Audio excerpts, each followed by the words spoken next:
Vamos começar, então, nossa aula aí, a aula não presencial número 11, né, dos segundos anos. Vamos aí para a terceira aula sobre a África, né, e a chegada dos europeus. Ainda estamos no período anterior à chegada dos europeus, né, as identificações sobre como era a civilização africana aí dos nossos ancestrais, né. Aula 3, a segunda aula, a primeira aula foi conteúdo, a segunda aula foi a atividade, né, bem interessante, gostei de algumas respostas, de algumas participações, e agora a aula 3 aí, que ainda não é a última, eu quero realmente aprofundar um pouco a história da África, que é uma história que a gente estuda pouco e que agora está caindo, primeiro para o nosso conhecimento e importância, lógico, né, são os nossos ancestrais, mas também, e principalmente, principalmente para conhecer a nossa história, né, ter conhecimento histórico, mas pela importância também que vocês vão ter em provas, concursos, vestibulares, tem caído sempre história da África, né? Vamos para frente, então, aí na aula 3. A gente estava discutindo na última aula sobre o comércio transsaariano, né, e a islamização lá do Magrebe, né, o Magrebe, deixa eu abrir aqui a minha canetinha, Magrebe, que é essa região aqui, né, sobretudo essa região aqui, no norte da África, Saara e Saara para cima, a gente vai chamar de Magrebe, região de Marrocos e outras regiões ali. A gente discutiu ali como os muçulmanos, né, o Império Islâmico dominou aquela região inicialmente, né, e foi na base militar. E aí, depois eles vão descer e vai ter influência na África subsaariana, principalmente na região que a gente vai chamar de Sahel. Sahel é essa região aqui em laranja no mapa, a gente vai usar muito mapa, tá, pessoal? Porque a África, como é um continente que a gente estuda pouco, é bom a gente pegar muito mapa para compreender.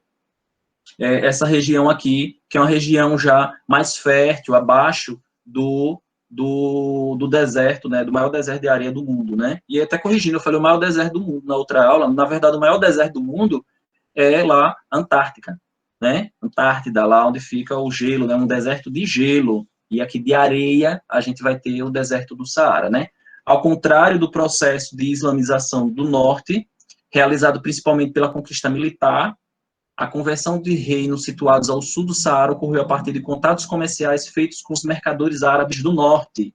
E eu falei isso lá na outra aula, né, que eles tinham contato transsaariano, né, cruzando o Saara, que atravessavam, esses contatos foram possibilitados pelo comércio caravaneiro, que atravessava o deserto do Saara, ligando a região do Sahel às cidades islamizadas do norte, aos portos do Mediterrâneo. O Mediterrâneo aqui em cima, né, pessoal, vocês sabem muito bem, né, e aí vai ter esse contato dessas regiões, né, transsaariana, tanto subindo quanto descendo, você vai ter caravanas, né, cruzando o deserto ou mesmo pelo litoral lá noroeste, né. As cidades dessa vasta região, como Tunis ao norte e Gal e Timbuktu ao sul, atuavam como mercados onde se concentravam as cargas que seguiam para a Arábia, né, a Península Ibérica e o Mar Vermelho. Então, as bases ficavam aqui e tinha esses contatos com essas outras regiões, né.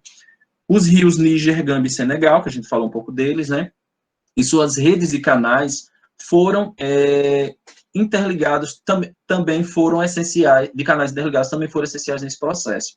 Eles fertilizavam as áreas vizinhas ao deserto e serviam de vias de locomoção. Por meio de canoas, os comerciantes levavam produtos, principalmente sal, para as zonas auríferas, né, as zonas de ouro, de lá, e de lá traziam ouro. O sal, pessoal, tinha valor, em alguns momentos, o mesmo valor que o ouro. Olha só, né, nessa região aqui do Sahel, né, usava até como moeda de troca, certo? E os rios que ficam também nessa região aqui, esses rios citados ficam todos nessa região aqui, né? Essa região aqui que vai ter esses rios citados, né? Dessa forma, ao estabelecer contatos com os muçulmanos, os povos do Sahel conheceram o Islã e foram aos poucos assimilando essa nova fé. As crenças tradicionais foram aos poucos sendo substituídas pelo islamismo. Vamos para frente aí discutir, então, sobre alguns desses reinos, né, os principais, né? A gente vai chamar de os grandes reinos do Sahel. Olha aí, Aleph conseguiu chegar, né? Eu lembro que na Grã-Bretanha, ela está falando, né, o sal era usado para pagar os trabalhadores, daí veio o nome salário, exatamente. Na Grã-Bretanha e Roma também, né? Roma antiga também.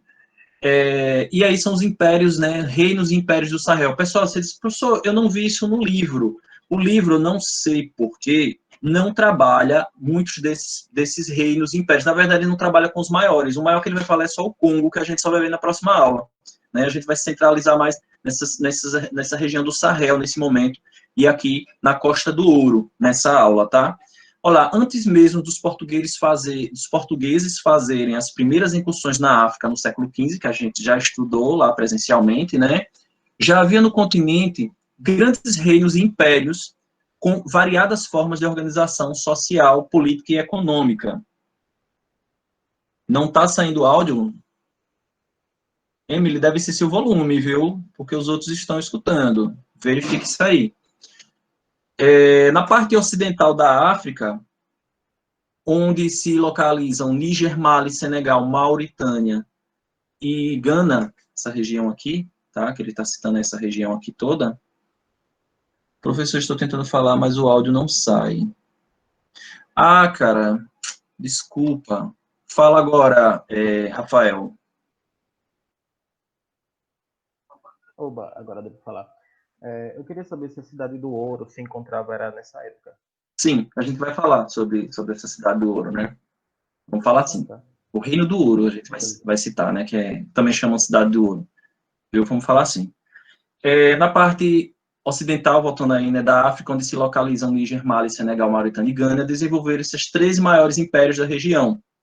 Gana, Mali e Songhai, que se beneficiaram do comércio estabelecido com o norte do continente. Olha, inclusive, esse pontilhado das rotas do comércio transsaariano. Aí você pode até dizer, ué, professor, eram sempre essas mesmas rotas? Muito possivelmente, esse pontilhado aí são as rotas, pessoal. Por quê? Porque por causa dos... Esqueci o nome agora, meu Deus. Quando tem no meio do deserto, me ajudem aí. O professor esquece das coisas, vocês sabem disso, né? Aquelas regiões... Oase? Oi? É o Oase? Isso, perfeito, obrigado. Lembro que a gente estudou algumas civilizações que desenvolveram-se na antiguidade em oásis, né? Porque essas regiões aí, né, que muito antigamente era uma região fértil, né? O deserto era fértil, né? Milhões de anos atrás, ficaram alguns oásis, né? Então, eles tinham esse roteiro que era justamente escapando um pouco de ficar só em desertos e pegando, né? Aí a brecha aí pelos oásis, né? Para se reabastecer, descansar, pegar uma sombra, pegar uma água. Então, eram essas as rotas. E aí, é nessa região aqui que você vai ter Gana, Songhai e Mali, certo? Olha aí, quando eu tenho aula com vocês é para passar helicóptero, né? Vamos lá, dessa vez é avião. Vamos para frente. Primeiro reino de Gana, pessoal. Olha aí, o primeiro grande reino da África Ocidental foi o de Gana. Da África Ocidental, né, pessoal? Veja só. Que floresceu a partir do século III e dominou a região até o século XIII. Sua área correspondia às atuais regiões de Mali e da Mauritânia, fazendo divisa com o imenso deserto do Saara. Desde seu início, os mercadores de Gana cruzavam o deserto com seus camelos, transportando sal, ouro, peles, marfim, entre outros produtos. A partir do contato com os árabes no século VII, esse comércio pelo deserto se expandiu, né, crescia ainda mais, né? O ouro era a maior fonte de riqueza do reino de Gana, também conhecido como Terra do Ouro. Olha aí, viu, Rafael? Gana é a Terra do Ouro, né? Tem uma altíssima produção aurífera.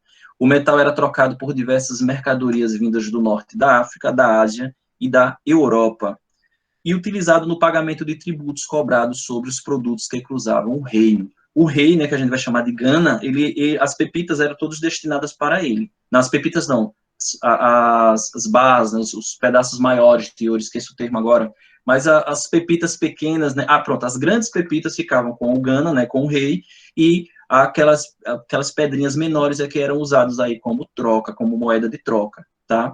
A prosperidade econômica do reino de Gana também era resultado da agricultura, criação de animais, do curtume, né, com couro, trabalho com couro, da serralheria e do controle de transportes dos rios Níger, Gâmbia, Senegal e das praças mercantis ali do Sahel.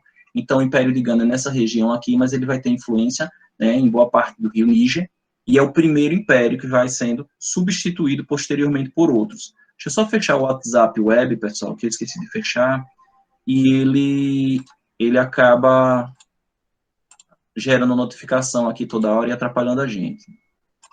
Pronto, já foi. Então, seguinte, olha aí, inclusive essa peça de ouro aí, né, trabalhada aí, não consegui a datação dessa peça, pessoal, mas ela é toda trabalhada em ouro, né, justamente porque Gana é a terra do ouro, né, sua sede ali em Cumbi, Salé. Como foi a islamização, então, lá do reino de Gana? A gente está falando primeiro de islamização, para depois falar de cristianização, né? Percebam isso, né? A cristianização vai ser quando começa a chegar os europeus, principalmente os portugueses, né? Que vão ser os primeiros a invadir, né? Ali alguns territórios nos litorais africanos. A partir do século IX, os governantes ganeses permitiram que mercadores intelectuais e líderes religiosos islâmicos, vindos do norte, né? Chamados marabutos, se instalassem na capital Calbi Salé, outra forma de escrita aí, onde surgiu uma vila muçulmana. Aí foi o começo do processo de islamização lá, né? Muitos letrados, funcionários da corte e assessores do rei se converteram à nova religião, pois acreditavam que o Islã seria um meio de fortalecer o poder do reino. Ok? Entretanto, as camadas populares e o próprio rei, chamado Gana, né, permaneceram fiéis às crenças tradicionais, né, às crenças dos ancestrais, né, politeísmo, né. Lembrem que o Islã, a gente já estudou no primeiro ano, né, é uma religião monoteísta derivada do judaísmo, né, assim como o cristianismo. A partir do século IX, várias batalhas contra os berberes islamizados, os berberes que ficam lá no deserto, né, a gente já estudou eles também no primeiro ano, enfraqueceram o reino de Gana, que se fragmentou em pequenos grupos tribais e acabou sendo conquistado pelo reino ou império do Mali, lá no século XIII. E aí vamos então falar de Mali, né? Império do Mali, o reino do Mali, né? A mesma coisa, tá? Vejam, pessoal, que é na mesma região, a Cumbi-Salé lá, né? Mas aí já foi, ele tomou mais outras regiões, ele expandiu ainda mais os territórios, nesse processo de expansão, que inclusive dominou aí os ganeses, né? O reino do Mali desenvolveu-se entre os séculos 13 e 16. Era habitado por vários grupos étnicos, predominando os mandingas. Mandinga é um grupo étnico, tá, pessoal? De acordo com a tradição oral, o fundador do reino foi Sundiata Keita, guerreiro que conquistou fama comandando os mandingas nas guerras contra os povos de outros reinos. Após a pacificação do território, Sundiata recebeu o título de Mansa, que é a forma que eles chamam o líder deles, o Mansa, né? No Mali, a conversão ao Islã foi muito mais completa do que em Gana. Olha a diferença lá. Em Gana não foi, por exemplo, o Gana, né, o rei não se converteu, e as camadas populares não. Era uma religião em Gana, né, dos grupos mais privilegiados, tá? Os próprios governantes adotaram a crença islâmica, interessados no comércio com os muçulmanos e em aumento do seu poder, em aumentar o seu poder. Graças às alianças formadas com os comerciantes islâmicos, o governo de Mali formou um grande império muçulmano na região do Sahel. Império muçulmano, já não é, né? Ele vai se estabelecer com a crença muçulmana ali como oficial do império, certo? Porque o próprio rei, né, o próprio Mansa, ele é convertido ao Islã. A cultura islâmica passou a ser divulgada oficialmente nas escolas, formando homens cultos e preparados para a administração pública. Se eles estudavam a cultura islâmica, se eles estudavam o islamismo, logicamente eles buscavam falar principalmente o árabe, né, pessoal? Lembrem dessa regra. A cidade de Timbuktu, ou Tumbuktu, né, em outra escrita, como tem ali, tornou-se um dos maiores centros culturais da África e do mundo árabe. Suas bibliotecas, escolas e a Universidade de Sunkor atraiu intelectuais e artistas de todo o continente africano. Outra cidade muçulmana importante no Mali foi Djané, que era um grande entreposto comercial. Aqui é Djané, né, próximo ao rio Níger, e lá, né, nesse período, né, entre o século 13 e 14, lá em Mali foi construída essa grande mesquita de Djané. Olha a arquitetura, que arquitetura diferenciada. Você tem uma influência aí da arquitetura árabe, mas adaptada, né? Isso aqui é um tipo de barro, chama adobe esse material. Está lá até hoje esse prédio, né? Essa estrutura, né? Esse templo, né? Essa mesquita aí é construída em adobe, tem influência, né? Tem os materiais. Olha a cultura que a gente estudou lá quando a gente estudou na eletiva sobre Sergipe, né? O que é cultura, né? Pegar elementos que você tem acesso e transformar e fazer uma transformação desse elemento, né? Então ele pegou o conhecimento dos árabes, da arquitetura árabe, né, das mesquitas árabes, né, que são semelhantes, né, mas são de estrutura diferente, com materiais que são possíveis na região da Península Arábica, né, só que eles adaptaram aí para a versão africana dessas mesquitas, né, o resultado, né, esse tipo de estrutura, né, de arquitetura bem interessante. Quem for estudar arquitetura vai discutir bastante essas transformações que os africanos fizeram com a arquitetura árabe, tá? Aí vocês veem como foi o Império Mali, né? Na sequência, Mali vai decair e a gente vai ter o Império de Songhai, né, o último grande império, né, no início do século XV, formou-se no Sahel o Império de Songhai, última grande civilização africana subsaariana anterior à chegada dos europeus. Suni Alibé foi o grande imperador da primeira dinastia Songhai. Durante seu reinado, entre 1464 e 1492, ele estendeu o Império de Songhai por toda a região do rio Níger. Vejam aí como está, né, no mapa. Promovendo o crescimento econômico do império e reorganizou a administração interna. Suas 3 principais cidades, Gao, Jané e Timbuktu, que haviam pertencido ao Império Mali, tornaram-se grandes centros comerciais e culturais do mundo islâmico. Com a morte de Suni Ali, uma dinastia muçulmana assumiu o poder. Songhai, então, organizou-se como um Estado Islâmico. Olha, não confundam com os terroristas, tá? Estado Islâmico quer dizer que é uma estrutura de governo toda baseada, né, nas leis do Alcorão, né? Todas as regras sociais deles eram baseadas, né, nas leis do Alcorão e centralizada, né, na figura do seu dirigente, que a gente vai chamar de Askia, né? Vejam aí, então, o território que o Império de Songhai chegou a atingir, o império que vai durar pouco, tá? E vejam aí a cidade de Timbuktu, né, atualmente, né? Toda marronzinha, né, gente? Você vê como eles usam, né, a terracota, como eles utilizam o Adobe, né, para fazer suas obras. Rafael está perguntando se Cartago seria uma sociedade subsaariana. Não. Olha a geografia. Deixa eu voltar rapidinho aqui, gente. Rapidinho aqui para o mapa africano. Ó, Cartago fica aqui perto de Tunis, na região de Tunis, né? Ó, acima do Saara, né? Ela fica acima do Saara, nas margens do mar Mediterrâneo. Ok? Vamos para frente. Passei? Não, aqui. E aí a invasão e a chegada dos portugueses, né? As diversas invasões. Primeiro, né, o Império Songhai durou menos do que os seus dois antecessores. Século XVI, a invasão de Timbuktu pelos marroquinos, né, Marrocos lá de cima, né, desceram, e as lutas internas entre imperadores e a nobreza contribuíram para o fim do império. Invasores e ainda lutas internas, então, enfraqueceu, né, gente?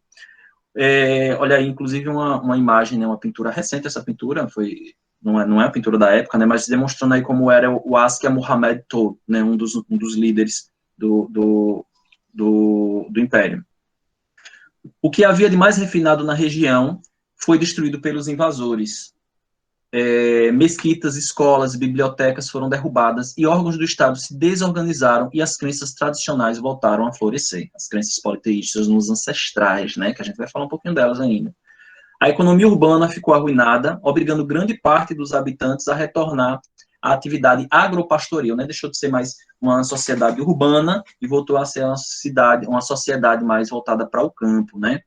Tudo isso facilitou o estabelecimento dos portugueses na costa do Senegal e na região da Costa do Ouro entre os séculos XV e XVI. Os portugueses chegaram num momento propício para dominar, né, a região ali que pertencia ao Império de Songhai, né? Eles aproveitaram bastante essa fraqueza ali política e administrativa da região, né? Aí na imagem abaixo também tem a cavalaria de Songhai na batalha de Tondibi, né? Quando eles foram finalmente dominados aí pelos marroquinos, tá? Vamos para frente. E aí vamos falar, então, dos povos iorubás ou nagô. Olha, isso aí já está muito perto do Brasil, né, gente? Está muito perto do Brasil, culturalmente falando, né? Na nossa formação, a formação da sociedade brasileira, né? Já que boa parte dos africanos escravizados, né, vieram de povos, né, de etnias iorubás, ou também que a gente pode chamar de nagô, certo? Quem é do candomblé agora vai começar a ver palavras muito conhecidas, né, já que a religião do candomblé, ela surge justamente advinda das culturas iorubás e nagô.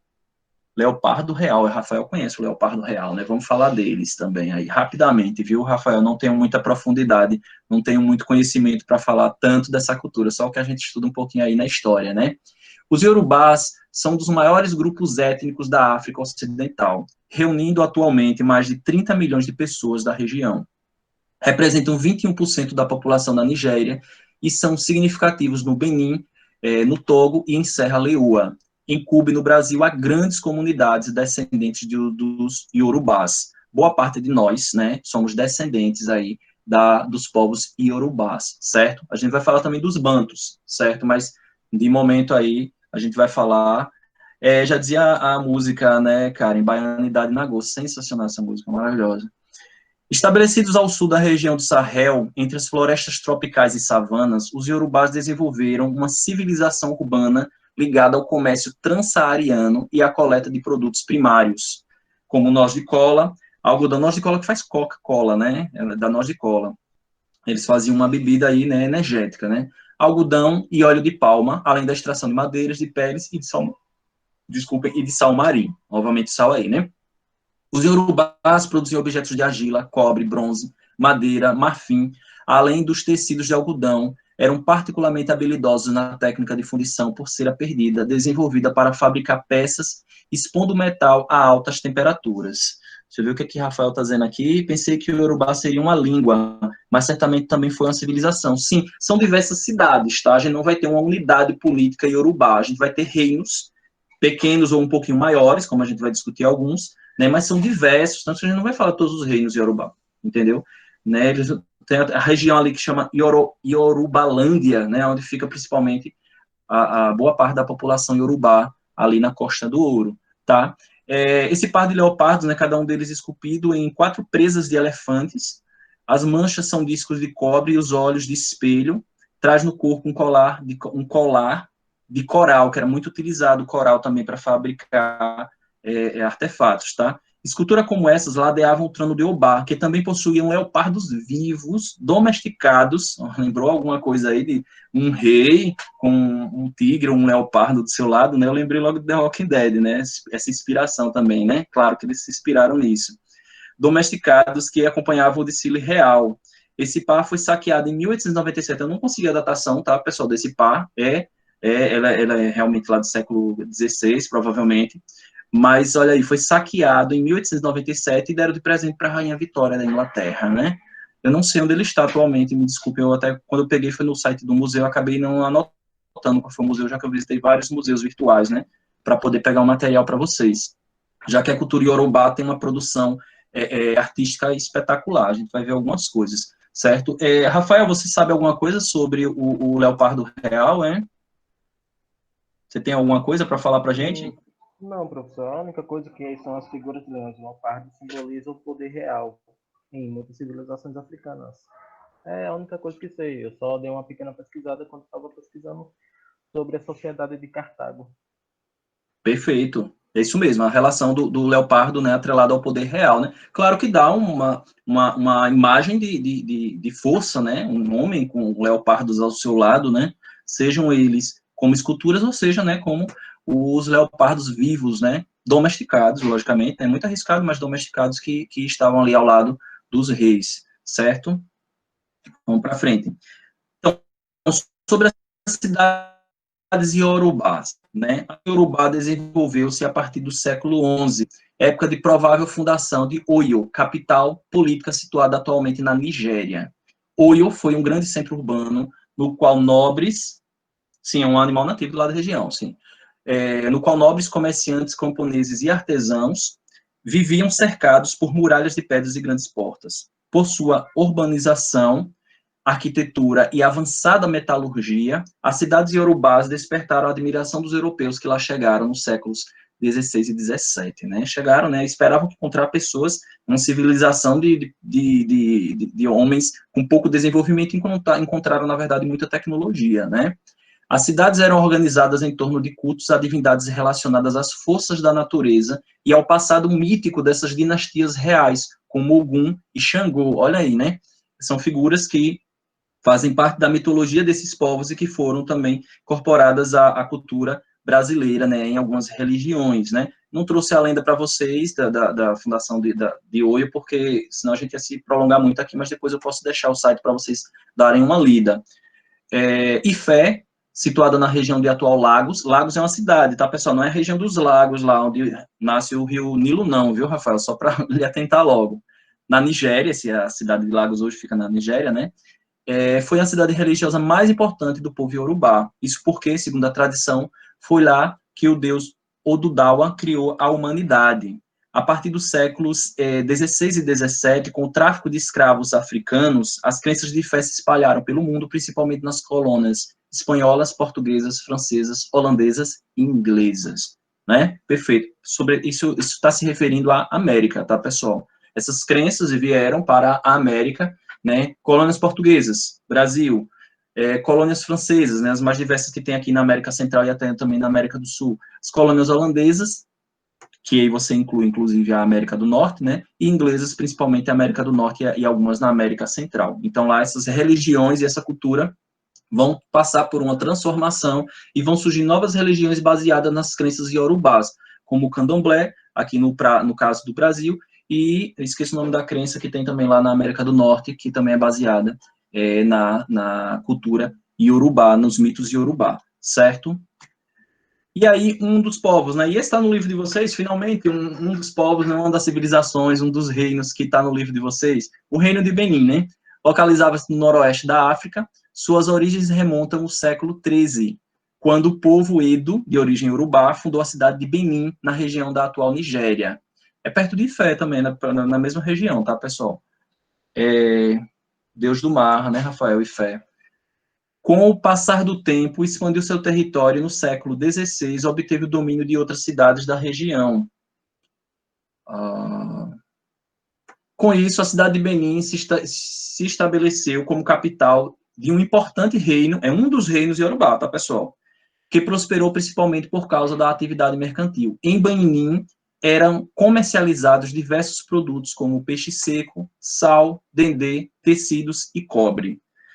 E aí, um textinho a mais sobre Benin que eu trouxe para vocês, que eu achei muito interessante e que me admira muito na cultura de alguns povos africanos, é a valorização da figura materna. A gente vai discutir um pouquinho ainda alguns elementos chaves das culturas africanas, mas aí eu já trouxe logo esse, né, aproveitando que a gente está no Benin, né, para falar sobre as Ioba, os altares ancestrais e as Ioba, que são as rainhas mães de Benin.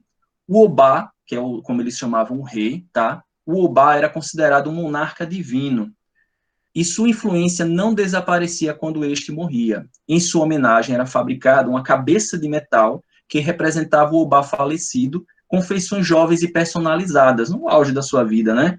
Colocadas sobre altares, elas significavam um canal de comunicação entre os vivos e os mortos. Gente, isso é atual também, essa cultura, tá? Essa crença dos ancestrais de colocar elementos daqueles que morreram em um altar e ter essa ligação, ela é presente na cultura africana até hoje e em algumas religiões brasileiras também, certo?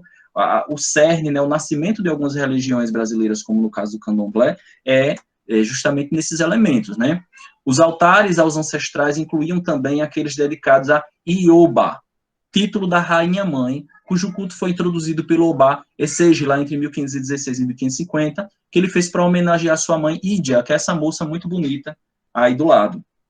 A rainha guerreira Ídia, rainha guerreira, olha gente, sensacional, adoro essas coisas, ficou conhecida como grande estrategista militar, conselheira política, possuidora de poderes místicos e de conhecimento medicinal.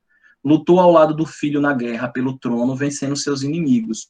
A Ioba desempenhou um papel vital na estrutura de poder, com uma autoridade moral suprema e força protetora de apoio ao Obá, né, ao rei, ao filho. É a rainha-mãe, né, Ioba. Gente, eu lembrei de um filme, se alguém lembrar que filme tá aqui na minha cabeça, se alguém consegue ler mentes, tá bem, quem assistiu vai lembrar.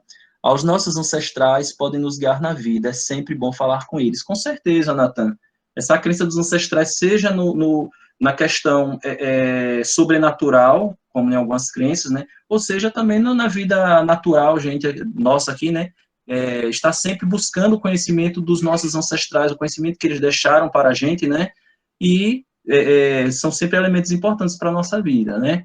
Então, essa Ídia, né, construída aí de latão, tem 51 centímetros de altura, lá do século XVI, né, do Reino do Benin, está lá hoje na Nigéria, ou é da Nigéria, mas está no Museu Etnológico de Berlim, de graça, né? Dá para entender por quê, esse processo de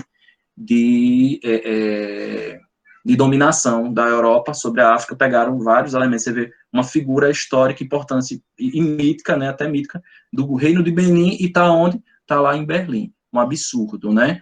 E vocês lembram, pessoal, alguém associa essa história aí sobre as rainhas mães do Benin, né, as Yoda, a algum filme recente e interessante que vocês assistiram? Ninguém, pessoal. Não, Natan, Mulher Maravilha. Não, Natan, não, bem. Olha, é da cultura africana o filme, pronto. Dei a dica. Pantera Negra, muito bem, gente, muito bem. Eu acho que a gente vai poder fazer um trabalho com Pantera Negra mais lá na frente, viu, gente? Vai ser sensacional. Quem não assistiu o filme, gente, é espetacular, é maravilhoso, certo? Top mesmo, Rafael. Olha aí, os bronzes de Benin, né? Arte africana com domínio da tecnologia. Aí são algumas peças, né, de produção lá do Reino de Benin. Saiu chorando, não foi, Brenda? Sensacional. Xena Guerreira, Natan. Natan viajou agora, viajou para a antiguidade um pouco mais, antiguidade clássica, você foi, né? Olha lá, a escultura do Obá portando as insígnias reais, né? O corpo coberto com adornos de coral, que era um elemento muito utilizado na arte deles, né? Que se acreditava com poderes mágicos. A espada é bem na mão direita, símbolo de liderança, e na esquerda um chocalho, onde é o desenho de uma serpente, né? A representação de um Obá, certo? Record. Vamos para Wakanda, sim. É real, claro que o Wakanda é real. Tem elementos artísticos ali ficcionais, né? Uma certa liberdade, mas é baseado nas civilizações africanas, pessoal, com certeza. E é isso que deixa ela muito mais interessante, né? O Obá, e aí do lado você tem o Obá Essige usando uma coroa de colares de coral, que lhe cobrem a boca, né? Um latão lá do século XVI ou XVII para XVII, né? E também está em Berlim, né? Cara de pau dos alemães, né? Não devolverem, deveriam devolver. Pessoal, a região ali do Sahel, hoje é uma das regiões mais pobres e que mais sofrem no mundo. É terrível porque foram civilizações muito grandes, muito ricas, entendeu? Mas o saque de outros povos e de outras culturas, né? Como a gente vem discutindo, acaba com essas pessoas, acaba com essa população, acaba com essa cultura, acaba com as estruturas sociais, né? De uma região tão rica, uma região fértil, uma região de muitos rios, uma região tropical, né? E perto das savanas e nossa, não tinha como as civilizações dessas se destruírem e ficarem tão pobres como se tornaram hoje. A gente vai discutir muito a África, não só no segundo ano, mas no terceiro também, né? E como no século XIX e século XX, você vai ver a dominação dos povos africanos, né? A destruição, o saque. O que saquearam aqui no Brasil, vocês conhecem mais, né? Nossa história a gente discute-se muito mais no ensino fundamental, mas o que foi saqueado também na África é um absurdo, um absurdo. A gente tem que ter um débito histórico, sim, com a África, com os povos africanos e com os povos descendentes de africanos, sim. O nosso débito é imenso. Não tem como, gente. É só estudar para a gente entender isso, certo?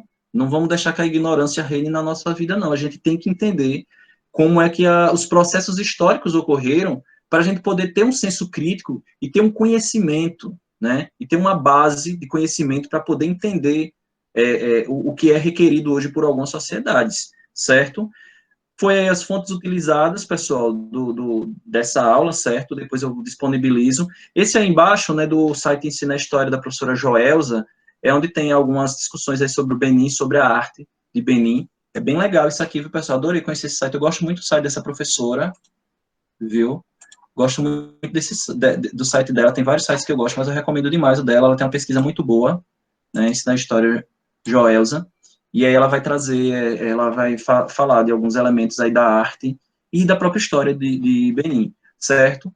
Pessoal, vou colocar um mini simulado, quando eu divulgar essa aula no YouTube, eu vou postar um mini simulado também, talvez duas questões novamente, por favor, participem, a gente está com muito problema de participação, a reunião dos pais surtiu um pouco efeito, né, uma galerinha aí aparecendo, várias atividades começaram a brotar aí, ressuscitar dos mortos, né, atividades até de junho começaram a aparecer para mim, que bom, eu aceito atividade em qualquer prazo, tá, pessoal? Prefiro que seja no começo, porque a gente faz relatórios de participação, e se vocês fizerem essas participações na primeira semana, geralmente eu boto uma semana ou duas, o prazo.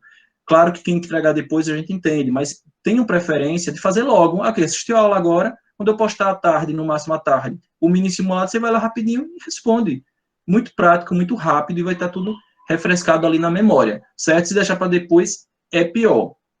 por favor, participem da enquete, da pesquisa que eu estou fazendo. Muitos já responderam, mas participe da pesquisa que eu estou fazendo sobre as nossas aulas, para poder ver qual é a melhor forma, melhor horário, tudo isso. Não vou nem perguntar aqui, porque eu quero uma coisa mais ampla, assim, uma opinião mais ampla de que horário é melhor e que horário a gente pode ter maior participação. Ah, professor, mas o horário já foi estabelecido. A gente muda. Já conversei com a coordenadora, entendeu? A gente muda. Eu tenho liberdade de fazer a aula no horário que a gente tiver maior adesão. Ah, eu não posso participar. Eu ponho no YouTube. Tá lá no YouTube. Minhas aulas estão todas no YouTube. Se vocês não assistem, né? Aí já não é comigo. Mas eu sei que alguns de vocês têm assistido, têm comentado. Isso é muito legal, certo? Se não pode assistir nesse horário, vai assistir no outro horário. Sempre vai estar disponível. Ah, professor não fez videoconferência na outra semana e tal. Nem sempre a gente pode fazer, tá, pessoal? A gente faz quando é possível, né? Eu não sou obrigado a fazer videoconferência. Eu gosto demais, vocês sabem disso. Mas eu não sou obrigado a fazer videoconferência. Meio-dia já, pessoal, vou ter que finalizar, porque tem um compromisso agora, meio-dia, certo? Meio-dia e pouco. Rafael, eu vou mandar para você. Rafael tinha feito uma pergunta sobre as civilizações ali da região de Lagos. Eu vou mandar a resposta para você, viu, Rafael? Qualquer coisa a gente vai ter outra aula, a gente comenta e a gente vai trabalhar. Vou deixar até para comentar, Rafael, na próxima aula, porque vamos trabalhar com aquela região, certo? A gente não foi ainda para aquela região. Então, a gente vai na próxima aula, acredito que a próxima aula é a última de África, certo? Deem atenção, pessoal, por favor, às aulas sobre África, porque vai ser um diferencial para vocês nas provas futuras que vocês tiverem.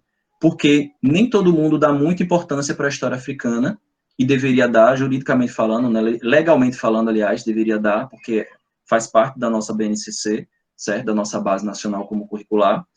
E não só por isso, mas tem que dar essa importância, e é um diferencial que vocês vão ter de conhecimento que muitos não têm, certo? Então, participem das aulas ativamente. Alguém quer comentar algo rapidamente, pessoal?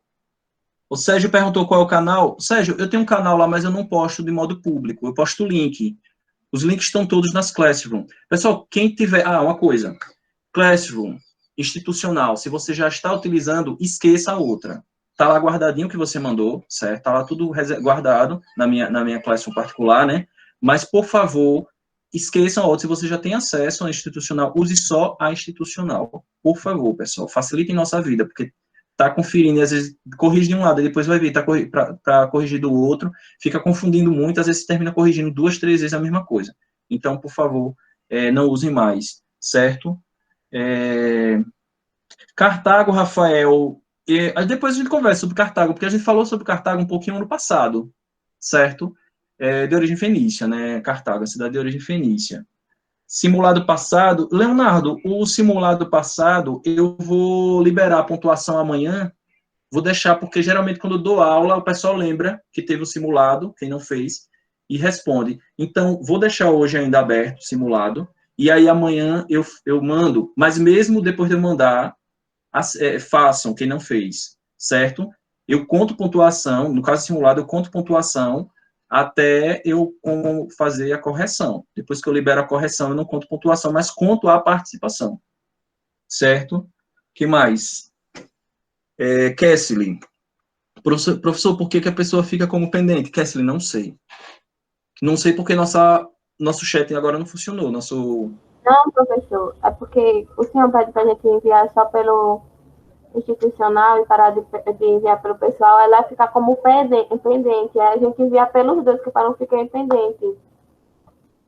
Se tiver dúvida, quando vocês mandam, se no final dá a resposta, né, agradecendo a participação, ou dizendo que foi registrado sua participação, pronto, já foi, entendeu? E também eu mando cópia para o e-mail de vocês, se eu não me engano, eu configurei para ir cópia para o e-mail de vocês. Se está confirmado, não precisa, não se preocupe com o que ficou no isso da cópia a gente que escolhe, professor, se a gente quer que envie para a gente. Mas é porque tem umas atividades que a gente termina de enviar e ela continua lá, o bichinho vermelho, e como se estivesse pendente ainda, aí fica dando uma agonia. E... mas tem gente que mandou 6 vezes para mim o mini simulado. Entendeu? Se confirmou é porque foi.